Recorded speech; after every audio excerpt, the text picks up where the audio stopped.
Sir, ಸಂಧ್ಯಾ last ಕಾಲು ಯಾವ ಟವರಲ್ಲಿ catch ಆಗಿದೆ? ಹಾ ಮೇಡಮ್, ಇಲ್ಲೇ ಒಂದು 300-350 ಮೀಟರ್ ಒಂದು ಟವರ್ ಇದೆ. ಸಂಧ್ಯನ್ ಸಾವಾಗಿರೋ ಟೈಮ್ ಯಾವುದು ಸರ್? ಬೆಳಗಿನ ಜಾವ 3-3:30.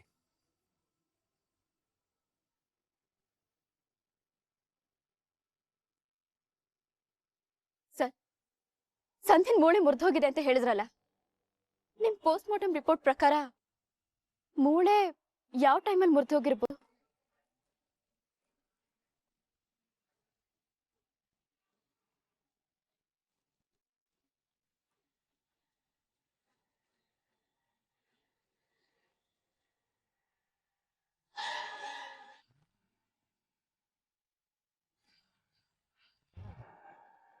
ಮೇಡಮ್, ಇಲ್ಲಿ ಬೆಳಗಿನ ಜಾವ 4:15 ಅಂತ ಇದೆ ಮೇಡಮ್.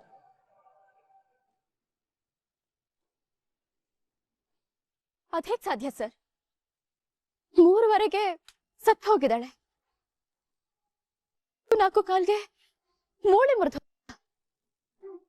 ಸರ್, ಟವರ್ ಕ್ಯಾಚ್ ಆಗಿರೋದು ಆ ಕಡೆ ಅಂದ್ರಿ ಅಲ್ವಾ ಸರ್? ಅಲ್ಲೇ ಹೋಗಿ ಹುಡ್ಕೋಣ.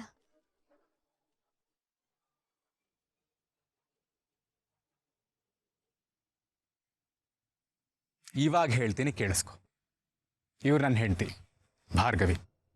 ನಾವು ಮದುವೆ ಆಗಿದ್ದೀವಿ. ಬ್ರೋ, ನೀನ್ ಬಂದಾಗಿಂದ ನಿನ್ ಜೊತೆ ಮಾತಾಡಕ್ಕೆ ಆಗಿಲ್ಲ ನೋಡು. ಹೋಗಿದ್ ಕೆಲ್ಸ ಏನಾಯ್ತು? ಚೆನ್ನಾಗಾಯ್ತು. ನಿನ್ನ ಅದೆಷ್ಟು ಮಿಸ್ ಮಾಡ್ಕೊಂಡೆ ಗೊತ್ತಾ ಬ್ರೋ. ಭಾರ್ಗವಿ ಅವ್ರಿಗೆ ನಾನು ಎಷ್ಟು ಸಲ ಹೇಳಿದೀನಿ ಗೊತ್ತಾ, ನೀನ್ ಇದ್ದಿದ್ರೆ ನನ್ನ ಪ್ರೀತಿಗೆ ಸಪೋರ್ಟ್ ಮಾಡ್ತಿದ್ದೆ ಅಂತ. ಓ, ನಿಮ್ಮಿಬ್ರಿಗೂ ಡೈರೆಕ್ಟ್ ಆಗಿ ಪರಿಚಯ ಇಲ್ಲ ಅಲ್ವಾ? ಆಮೇಲೆ ಪರಿಚಯ ಮಾಡಿಸ್ತೀನಿ. ನೀನು ಇಲ್ದಿರೋವಾಗ ಈ ಮನೇಲಿ ಏನೇನೋ ನಡೆದೋಯ್ತು ಬ್ರೋ. ಇನ್ಫ್ಯಾಕ್ಟ್ ನೀನು ನಿನ್ನ ವರ್ಕು ಮೀಟಿಂಗ್ ಅಂತ ಬರುವಷ್ಟು ನನ್ನ ಅಧ್ಯಾಯನೇ ಮುಗ್ದೋಗಿದೆ ನೋಡು. ನನ್ನ ಮದ್ವೆನೂ ಮುಗ್ದು ಇವಾಗ ರೀತು ಮದ್ವೆನೂ ಆಗ್ತಾ ಇದೆ. ನಿನಗೂ ಭಾರ್ಗವಿಗೂ ಹೇಗೆ ಮದುವೆ ಆಯ್ತು ಅರ್ಜುನ್? ಅಯ್ಯೋ, ಅದೊಂದು ದೊಡ್ಡ ಕತೆ ಬ್ರೋ. ಕೇಳೋ ಪೇಷನ್ಸ್ ಇದೆಯಾ? ಹೇಳ್ದೆ ಕೇಳ್ದೆ ನನ್ನನ್ನ ಬಲಿ ಕುರಿ ತರ ದೇವಸ್ಥಾನ ಕರ್ಕೊಂಡೋಗಿ ಆ ನನ್ನ ಮದುವೆ ಆಗು ಅಂತ ಹೇಳಿದ್ರು. ಪ್ರೀತಿಸಿರೋ ಭಾರ್ಗವಿ ಇನ್ಯಾರ್ದೋ ಜೊತೆ ಜೀವನ ಮಾಡೋದನ್ನ ಇಮ್ಯಾಜಿನ್ ಮಾಡ್ಕೊಳಕ್ಕೂ ಆಗಲ್ಲ. ಅಂದ್ರೆ ಪ್ರೀತಿಸ್ತಾ ಇದ್ದಿದ್ದು ಹುಡುಗಿ ನನ್ ಟಗರ್ಪುಟ್ಟಿ. ನನ್ ಟಗರ್ಪುಟ್ಟಿ ನನಗ್ ಸಿಗಕ್ಕೆ ಆ ದೇವರೇ ಬಂದು ಆ ಕ್ಷಣಕ್ಕೆ ದಾರಿ ತೋರಿಸ್ದ. ಒಂದ್ ಛತ್ರದಲ್ಲಿ ಸಾಮೂಹಿಕ ಮದ್ವೆ ನಡೀತಿತ್ತು. ಅಲ್ಲೇ ಹೋಗಿ ಮದ್ವೆ ಆಗ್ಬಿಟ್ವಿ. ನಿನ್ಗೆ ಭಾರ್ಗವಿ ಯಾರು ಅಂತ ಗೊತ್ತಾ? ಗೊತ್ತು ಬ್ರೋ, ಡ್ಯಾಡ್ ಅಪೋನೆಂಟ್ ಲಾಯರ್ ಅಲ್ಲ. ಅದಕ್ಕೆ ಅಲ್ವಾ ನೀನ್ ಅವತ್ ನನಗ್ ಬೈದಿದ್ದು, ನನಗ್ ಚೆನ್ನಾಗಿ ನೆನಪಿದೆ. ಆದ್ರೆ ನನ್ ಭಾರ್ಗವಿ ನೀನ್ ಅನ್ಕೊಂಡಿರೋ ತರ ಕೆಟ್ಟೋರಲ್ಲ. ಡ್ಯಾಡ್ ಬಗ್ಗೆ ಅವ್ರಿಗೇನು ಪರ್ಸನಲ್ ದ್ವೇಷ ಇಲ್ಲ. ಸಂಧ್ಯಾಗೆ ನ್ಯಾಯ ಕೊಡ್ಸಕ್ ಹೋರಾಡ್ತಿದಾರಷ್ಟೇ. ಅವ್ರು ಒಳ್ಳೆ ಗುಣಕ್ಕೆ ನಾನು ಬಿದ್ದಿದ್ದು, ನಾನ್ ಸೋತ್ ಹೋಗಿದ್ದು. ನಿಂಗೆ ಗೊತ್ತಾ ಬ್ರೋ, ಭಾರ್ಗವಿಯವರು ಹೊಂದ್ಕೊಳ್ಳೋಕೆ ಲಾ ಪ್ರಾಕ್ಟೀಸ್ನ ಬಿಟ್ಬಿಟ್ಟು ಈ ಮನೆಗೆ ಒಳ್ಳೆ ಸೊಸೆ ಆಗಕ್ಕೆ ಪ್ರಯತ್ನ ಪಡ್ತಾ ಇದ್ದಾರೆ. ಭಾರ್ಗವಿಯವ್ರನ್ನ ಈ ಮನೆಯವ್ರು ಒಪ್ಕೊಂಡ್ರ? ಮನೇನೋ ತುಂಬಿಸ್ಕೊಂಡ್ರು ಬ್ರೋ, ಆದ್ರೆ ಸೊಸೆ ಅಂತ ಒಪ್ಕೊಂಡಿರ್ಲಿ. ನಮ್ ಜೊತೆ ಯಾರೂ ಇಲ್ಲ ಅನ್ನೋವಾಗ ಬೃಂದಾತ್ಕೆನೆ ನಮಗ್ ಸಹಾಯ ಮಾಡಿದ್ದು. ನಾನು ಭಾರ್ಗವಿ ಈ ಮನೇಲಿದ್ದೀವಿ ಅಂತಂದ್ರೆ ಅದಕ್ಕೆಲ್ಲ ಬೃಂದಾತ್ಕೆನೆ ಕಾರಣ.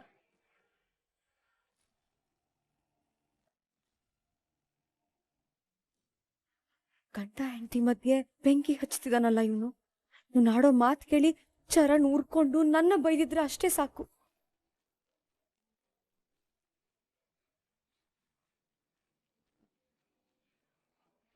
ಅದ್ಕೆ ನಿಮ್ ಬಗ್ಗೆನೆ ಮಾತಾಡ್ತಿದ್ದೆ. ಬೃಂದ, ಇವರಿಬ್ರು ಪ್ರೀತಿಗೆ ನೀನೇ ಸಹಾಯ ಮಾಡಿದಂತೆ.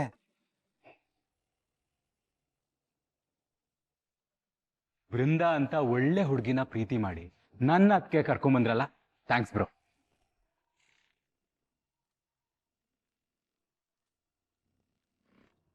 ಅರ್ಜುನ್, ಮಾವ ನಿನ್ನ ಕರೀತಾ ಇದ್ರು, ಬೇಗ ಹೋಗು. ಓ ಹೌದಾ ಬ್ರೋ, ನಿನ್ ಜೊತೆ ತುಂಬಾ ಮಾತಾಡೋದಿದೆ, ಆಮೇಲೆ ಸಿಗ್ತೀನಿ. ಹಾ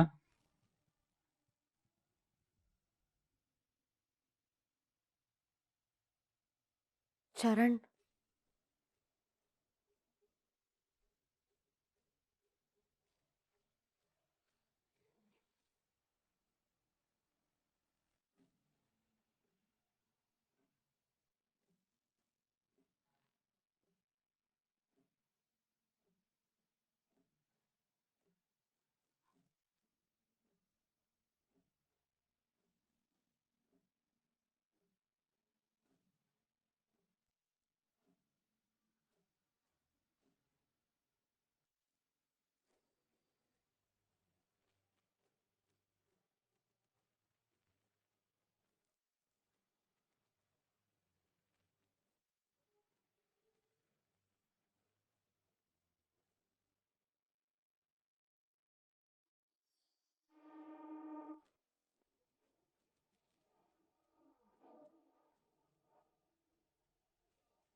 ಮೇಡಮ್, ಅವತ್ತು ಸಂಧ್ಯಾ ನಿಮಗೆ ಕೊನೆಯದಾಗಿ ಕಾಲ್ ಮಾಡಿದ್ದಾಳೆ.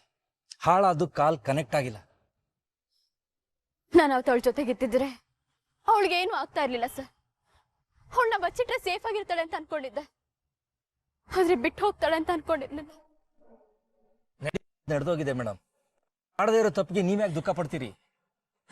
ಕೊಲೆ ಮಾಡೋ ಯಾವನೇ ಆಗಿರ್ಲಿ, ಪತ್ತೆ ಹಚ್ಚೋಣ. ಕೇಳಿ ಸರ್, ಇದು ಸಂಧ್ಯಾ ಕೊನೆಯದಾಗ ನಾನು ಕಳ್ಸಿರೋ ವಾಯ್ಸ್ ನೋಟ್, ಆದ್ರೆ ಅದು ನನಗೆ ತಲುಪಲೇ ಇಲ್ಲ. ಅಕ್ಕ ಅಕ್ಕ ನನಗೆ ತುಂಬಾ ಭಯ ಆಗ್ತಿದೆ ಅಕ್ಕ. ಪಾಪಿಗಳಿಗೆ ಮನುಷ್ಯತ್ವನೇ ಇಲ್ಲ ಅಕ್ಕ. ಇಷ್ಟೊತ್ತು ನನ್ನನ್ನ ತುಂಬಾ ಹೊಡಿತಾ ಇದ್ದಾರೆ. ಏನಾಯ್ತು ಅಂತ ಹೇಳೋಕಾದ್ರೂ ನಾನು ಬದುಕಿರ್ತೀನೋ ಇಲ್ವೋ ಗೊತ್ತಿಲ್ಲ, ಆದ್ರೆ ನೀವು ಮಾತ್ರ ಈ ಪಾಪಿಗಳನ್ನ ಸುಮ್ನೆ ಬಿಡ್ಬೇಡಿ ಅಕ್ಕ. ಇವ್ರ ಬೇಡಿ, ಆ ಪಾಪಿ ನನ್ನನ್ನ ಇದು ಬರೀ ಮೊಲೆಸ್ಟೇಷನ್ ಕೇಸ್ಗೋಸ್ಕರ ಅಲ್ಲ ಅಕ್ಕ. ಅದಕ್ಕೆ ನನ್ನನ್ನ ಲೈಂಗಿಕ ದೌರ್ಜನ್ಯ ಮಾಡ್ದ. ಆದ್ರೆ ಇದನ್ನೆಲ್ಲ ಮಾಡ್ತಿರೋದು ಯಾರು ಅಂದ್ರೆ ನನ್ನೇನು ಮಾಡ್ಬೇಡಿ, ನನ್ನ ಬಿಟ್ಬಿಡಿ, ನನ್ನೇನು ಮಾಡ್ಬೇಡಿ ಅಕ್ಕ.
ಸರ್ ಸರ್, ಸಂಧ್ಯಾ ಮೇಲೆ ಅತ್ಯಾಚಾರ ನಡೆದಿರೋದು ಇಲ್ಲ ಇಲ್ಲ ಸರ್. ಅವಳ ಮೇಲೆ ಅತ್ಯಾಚಾರ ಮಾಡಿ ಅವಳನ್ನ ಸಾಯಿಸಿ ಅಲ್ಲಿ ಬಿಸಾಕಿದ್ದಾರೆ ಸರ್.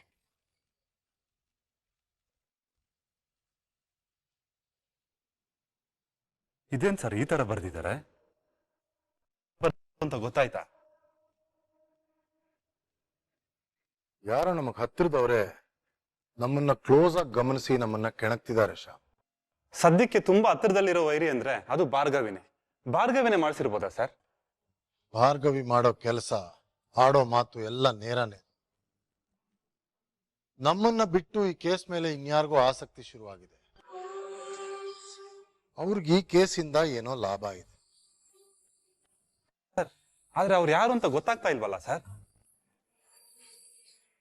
ಅವ್ರ ಕೇಸಿಗೆ ಅಡ್ಡ ಏನ್ ಮಾಡೋದು? ನಾನು ದೊಡ್ಡ ಹೆಜ್ಜೆನ ಯಾರೇ ತಡಿಯಕ್ ಬಂದ್ರು ಅವ್ರನ್ನ ಕೆಟ್ಟ ಹುಳು ತರ ಹೊಸಕಾಕ್ಬಿಡ್ತೀನಿ.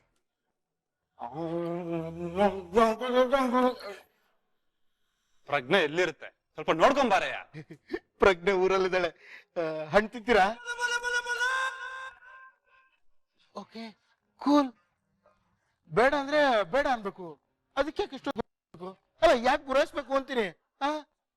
ನನಗೂ ನಿನ್ನೆ ಒಂದು ಹುಡುಗಿ ಗುದ್ಕೊಂಡು ಹೋದ್ಲು, ಹಾಗಂತ ನಾನು ಗುರಾಯಿಸಿದ್ದೆ. ಮಾಸ್ಕ್ ಒಂದ್ ಇರ್ಲಿಲ್ಲ ಅಂದಿದ್ರೆ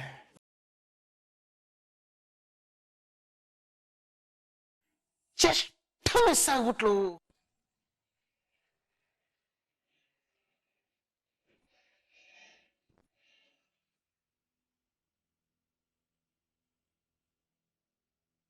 ಶ್ರೀಮಂತ,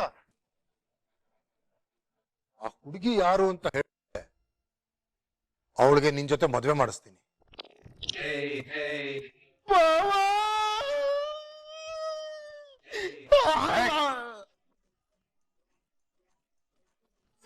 ನಿಜನ ಭಾವ?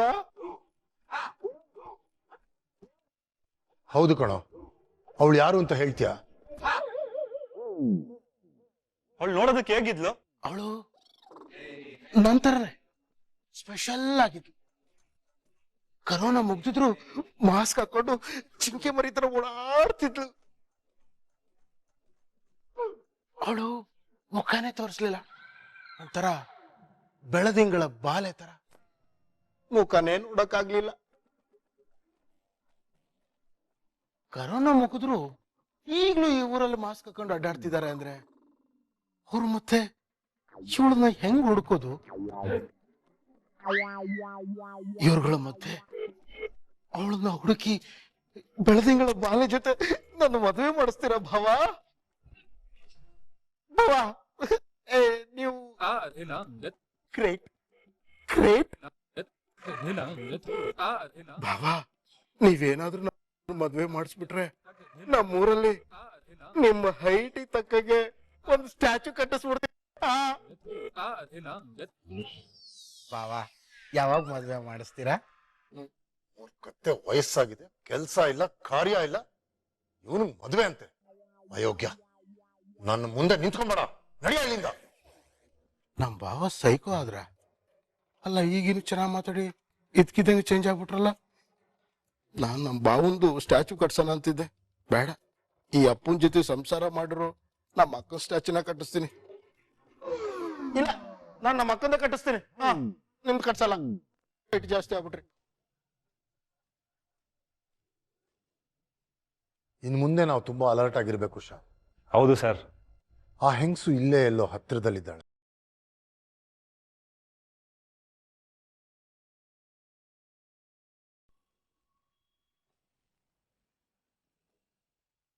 ಮೇಡಮ್, ನೀವ್ ಹೇಳ್ತಿರೋದು ಕರೆಕ್ಟ್ ಆಗಿದೆ. ನಾವ್ ಈ ಕಡೆ ಎಲ್ಲ ಚೆಕ್ ಮಾಡ್ಲೇ ಇಲ್ಲ. ಇಲ್ಲೆಲ್ಲ ಹುಡುಕಿದ್ರೆ ತುಂಬಾ ಸಾಕ್ಷಿಗಳು ಸಿಗ್ಬೋದು, ಆ ಕೊಲೆಗಾರನು ಸಿಗಾಕೋಬಹುದು.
ಚರಣ್,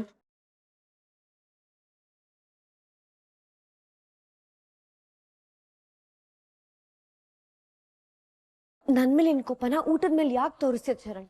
ಪ್ಲೀಸ್ ಊಟ ಮಾಡು. ಬೇಡ. ಯಾಕೆ ಬೇಡ? ಇಷ್ಟು ದಿನ ಆದ್ಮೇಲೆ ಮನೆಗೆ ಬಂದಿದ್ಯಾ, ಹೊಟ್ಟೆ ತುಂಬಾ ಊಟ ಮಾಡು. ನೀನ್ ಮಾಡಿರೋ ಕೆಲ್ಸಕ್ಕೆ ಈಗಾಗ್ಲೇ ನನ್ನ ಹೊಟ್ಟೆ ತುಂಬೋಗಿದೆ.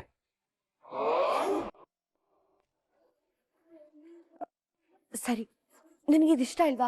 ಬೇರೆ ಏನ್ ಬೇಕು ಹೇಳು, ನಿನ್ಗೆ ಇಷ್ಟವಾಗಿರೋದನ್ನೇ ಮಾಡ್ಕೊಡ್ತೀನಿ. ಇಷ್ಟ ಇಲ್ದಿರೋ ಜೊತೆ ಜೀವನನೇ ಮಾಡ್ತಿದ್ದೀನಿ ಅಂತೆ, ಇನ್ ಊಟ ಯಾವ ಲೆಕ್ಕ? ಹೀಗಿರೋಕ್ ನೀನ್ ಕಷ್ಟ ಆಗಲ್ವಾ ಬೃಂದ? ಹೇಗೆ? ಮೈ ತುಂಬಾ ಸ್ವಾರ್ಥ ತುಂಬಿಕೊಂಡಿದ್ಯಾ, ಬೇರೆಯವ್ರ ಜೀವನ ಹಾಳು ಮಾಡ್ತಾ ಇದೀಯ. ಮೈ ಸ್ವಾರ್ಥ ತುಂಬಿಕೊಂಡು ಬೇರೆಯವ್ರ ಜೀವನ ಹಾಳು ಮಾಡ್ತಾ ನೀನ್ ಮಾತ್ರ ಸುಖವಾಗಿರ್ಬೇಕು ಅಂದ್ಕೊಂಡಿದೀಯಲ್ವಾ? ಹಾಗೆ ನಾನೇನ್ ಮಾಡ್ದೆ ಇವಾಗ? ಅಲ್ಲ, ಅವರಿಬ್ರು ಪ್ರೀತಿ ಮಾಡಿ ಮದ್ವೆ ಆಗಿ ಬಂದ್ರೆ ಅದ್ರಲ್ಲಿ ನನ್ ತಪ್ಪು ಏನಿದೆ? ಮೊದಲು ಭಾರ್ಗವಿಗೆ ಮದುವೆ ಆಗಿದೆ ಅಂತ ನಾಟಕ ಆಡಿಸ್ದೆ, ನನ್ನನ್ನು ಅವಳ ಇರಿಸ್ದೆ. ಈಗ ನನ್ನ ತಮ್ಮನ ಜೊತೆ ಅವಳು ಮದುವೆ ಮಾಡ್ತಿದೀಯಲ್ಲ. ನಾನೇನ್ ಅವ್ರನ್ನ ಮಾಡ್ಸಿಲ್ಲ, ಅವರಿಬ್ರೆ ಮದ್ವೆ ಆಗಿ ಬಂದಿದ್ದು ಪ್ರಾಣ ತಿನ್ನಕ್ಕೆ. ಎಷ್ಟು ಸುಳ್ಳು ಹೇಳ್ತೀಯ ಬೃಂದ? ಅದೆಂತ ಕ್ರಿಮಿನಲ್ಗಳಾದ್ರೂ ಒಂದು ಮಟ್ಟದ ನಿಯತ್ತು ಅಂತ ಇರುತ್ತೆ. ನಿನ್ನಂತ ಕೆಟ್ಟ ಬುದ್ಧಿ ಇರೋಳ್ನ, ಸ್ವಂತ ಸಂಬಂಧಗಳ ಬಗ್ಗೆ ಪ್ರೀತಿ ಇಲ್ಲದೆ ಇರೋಳ್ನ ಮೊದಲನೇ ಸಾರಿ ನೋಡ್ತಾ ಇದ್ದೀನಿ. ಭಾರ್ಗವಿಯವ್ರನ್ನ ನನ್ನಿಂದ ದೂರ ಇಡೋದಕ್ಕೆ ಈ ರೀತಿ ಎಲ್ಲ ಮಾಡಿದ್ಯಾ? Just stop it Sharan. ನೀನೇನೋ ಧರ್ಮರಾಯ ಅನ್ನೋ ತರ ಮಾತಾಡ್ಬೇಡ. ನಾನು ಮಾಡ್ತಿರೋ ತಪ್ಪಿಗೆ ಕನ್ನಡಿ ಹಿಡಿದು ತೋರ್ಸೋ ನಿನಗೆ ನೀನು ಮಾಡ್ತಿರೋ ತಪ್ಪು ಅರ್ಥನೇ ಆಗ್ತಾ ಇಲ್ವಾ? ಹೊರಗಡೆ ಹೋಗಿ ಇಷ್ಟು ದಿನ ಆಯ್ತು, ಹೆಂಡತಿ ಸತ್ತಿದಳೋ ಬದುಕಿದಳೋ ವಿಚಾರಿಸ್ಬೇಕು ಅಂತಾನು ಅನ್ಸಲ್ವಾ ನಿನ್ಗೆ? ಹೋಗ್ಲಿ ಬಿಡು, ನಾನೇ ಎಷ್ಟು ಸಲ ಮಾಡಿದ್ದೀನಿ, ಒಂದೇ ಸಲ ಆದ್ರೂ ರಿಸೀವ್ ಮಾಡ್ತೀಯಾ? ಇಷ್ಟು ದಿನ ಆದ್ಮೇಲೆ ಬಂದ್ಯಲ್ಲ, ಈಗ್ಲೂ ಹೆಂಡತಿ ಬಗ್ಗೆ ವಿಚಾರಿಸದ್ ಬಿಟ್ಟು ಆ ಭಾರ್ಗವಿ ಬಗ್ಗೆನೆ ಮಾತಾಡ್ತಿದ್ಯಲ್ಲ, ನಿನಗೇನು ಅನ್ಸಲ್ವಾ ಚರಣ್? ಹೌದು, ಭಾರ್ಗವಿಗೆ ಮದ್ವೆ ಆಗಿದೆ ಅಂತ ನಾಟಕ ಆಡೋದು ನಾನೇ.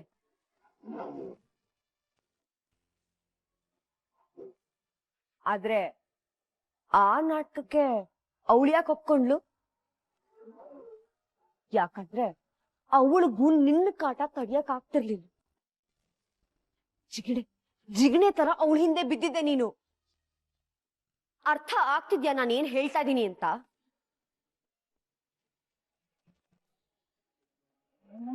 ಸರಿ, ನಡೆದಿರೋ ಕಂತೆ ಪುರಾಣ ಎಲ್ಲ ಬಿಟ್ಟಾಕು. ಈಗ ನಾವಿಬ್ರು ಗಂಡ ಹೆಂಡ್ತಿ. ತನ್ನ ಗಂಡ ಮದ್ವೆ ಆಗಿರೋ ಇನ್ನೊಂದ್ ಯಾವ್ದೋ ಹುಡುಗಿನ ಮನ್ಸಲ್ಲಿ ಇಟ್ಕೊಂಡಿದ್ದಾನೆ ಅಂತ ಗೊತ್ತಾದ್ರೆ ಯಾವ ಹುಡುಗಿನೂ ಸಹಿಸಕ್ ಆಗೋದಿಲ್ಲ ಕಣೋ. ಹೆಂಡತಿ ಬಿಟ್ಟಾಕು. ಯಾರ್ಗಾರು ಗೊತ್ತಾದ್ರೆ ನಿನಗೆ ಚೀತು ಅಂತ ಬೈಯೋದು. ಎಷ್ಟು ಸಲ ಹೇಳಿದೀನಿ ಚರಣ್ ನಿನಗೆ, ಒಳ್ಳೆ ರೀತಿಲಿ ಹೇಳಿದೀನಿ, ಕೆಟ್ಟ ರೀತಿಲಿ ಹೇಳಿದೀನಿ, ಎಲ್ಲಾ ರೀತಿಲೂ ಟ್ರೈ ಮಾಡಾಗೋಗಿದೆ. ಯಾತಕ್ಕೋಸ್ಕರ ಹೇಳು? ನಿನಗೋಸ್ಕರ, ನಿನ್ನ ಪ್ರೀತಿ ನನಗ್ ಬೇಕು ಅನ್ನೋದಕ್ಕೋಸ್ಕರ. ನೀನ್ ನನ್ನ ಒಪ್ಕೊಂಡ್ರೆ ನಿನಗೆ ಹೇಗ್ ಬೇಕೋ ಹಾಗೆ ನೀನ್ ಹೇಳ್ದಾಗ ಕೇಳ್ಕೊಂಡು ಈ ಮನೆ ಮೂಲಲ್ಲಿ ಬಿದ್ದಿರ್ತೀನಿ. ಯಾರ ತಂಟೆಗೂ ಹೋಗಲ್ಲ ಚರಣ್. ನೀನು ನನ್ನ ಪ್ರೀತಿನ ಒಪ್ಕೊಂಡಿಲ್ಲ ಅಂತಂದ್ರೆ ಒಪ್ಕೊಳ್ಳೋವರೆಗೂ ನಿನ್ ಹಿಂದೆ ಬಿದ್ದಿರ್ತೀನಿ, ಯಾವ ದಾರಿ ಬೇಕಾದ್ರೂ ಹಿಡಿತೀನಿ.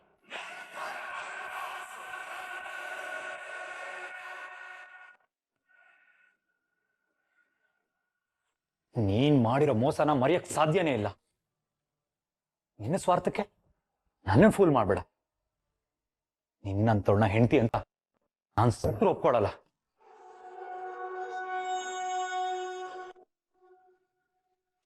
ನನ್ನ ಪ್ರೀತಿ ನಿನಗೆ ಅರ್ಥ ಆಗ್ತಿಲ್ಲ ಅಲ್ವಾ? ಆಯ್ತು ಸರಿ, ಇದನ್ನೆಲ್ಲ ತಗೊಂಡು ಹೋಗಿ ಮಾವನ ಹತ್ರ ಹೇಳ್ತೀನಿ. ಆಗೇನಾಗುತ್ತೋ ನಿನಗೆ ಗೊತ್ತಾಗತ್ತೆ.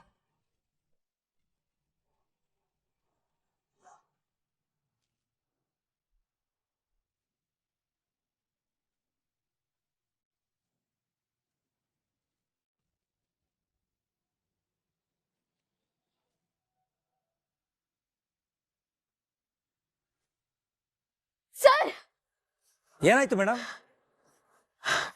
ಸರ್, ಸಿಮ್ ಕಾರ್ಡ್ ಸಿಕ್ಕಿದೆ ಸರ್.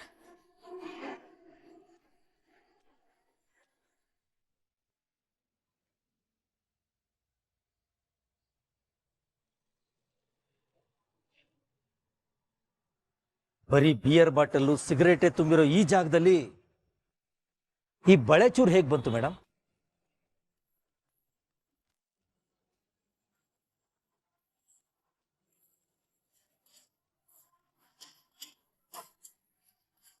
ಕೊಲೆ ಮಾಡಿರೋದು ಅವನ ಅವಳ